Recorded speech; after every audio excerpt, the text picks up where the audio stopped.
বন্ধুগণ, সবাইকে স্বাগতম। দেখো, আজকে আমি তোমাদের লেগে কি নিয়ে আইছি। আজকে নিয়ে আইছি হচ্ছে একটা চুড়ির ডিজাইন, যেটা তোমরা বানাইতে পারবা মাত্র 10-15 টাকা খরচ করে, 10 টাকাই খরচ করে বানাইতে পারবা।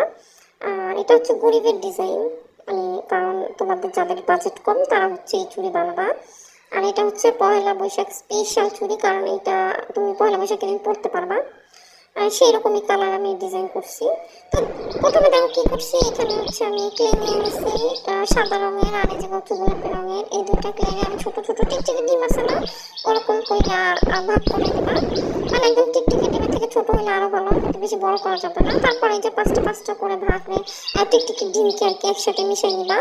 তারপরে তোমরা এই যে ক্লের সাথে একটা কাঠি পাবা না, যেটা দিয়ে এরকম ডিজাইন করে দিবা। ক্লের সাথে কাঠি না পাইলে পাট কাঠি দিয়ে ডিজাইন করবা, না হলে কি বলবো ডিজাইন ওরকম হাত দিয়ে চাপ দিয়েও করতে পারবা। তো এরকম করে তোমরা কয়েকটা ফুল বানাই নিবা। আমি যে চুড়িটা বানাবো এখানে আমার 10টার মতো ফুল লাগবে, তো আমি এখানে 5টা বানিয়ে নিচ্ছি এই কালারের, আর 5টা বানাবো অন্য কালারের।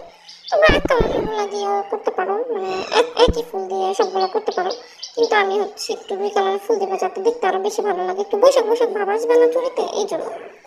তো তারপরে দেখো এই যে চুড়িতে তোমরা সেটাই তো বলা হয়নি মেইন, যেটা এটা হচ্ছে একটা পুরোনো চুড়ি নিবা, রং উঠে গেছে এরকম চুড়ি।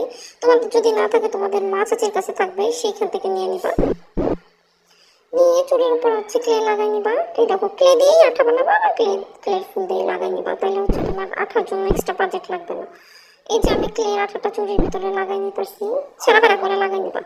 ছেঁড়া করে লাগাই নিয়ে তারপরে ফুলগুলা এই ক্লে নরম থাকতে থাকতে উপর দিয়ে দিয়ে নিবা, তাহলে শক্ত টাইট হয়ে লাগবে, ঠিক আছে।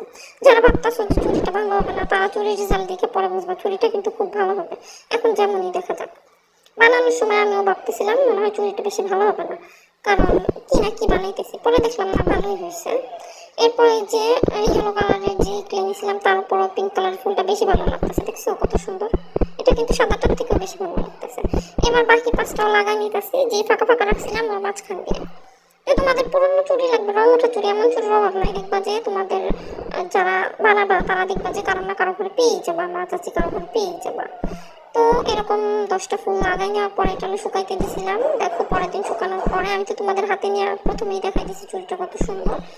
এই যে শুকাই গেছে, পুরো শক্ত হয়ে গেছে, এখন কিন্তু হাতে নেওয়া যাবে। তোমরা চাইলে এই চুড়িটা বানিয়ে ফেলতে পারো। আর আমার ভিডিওটা ভালো লাগলে অবশ্যই আমার সাপোর্ট করবা, যাতে আমি তোমাদের বেশি বেশি ভিডিও দিতে পারি।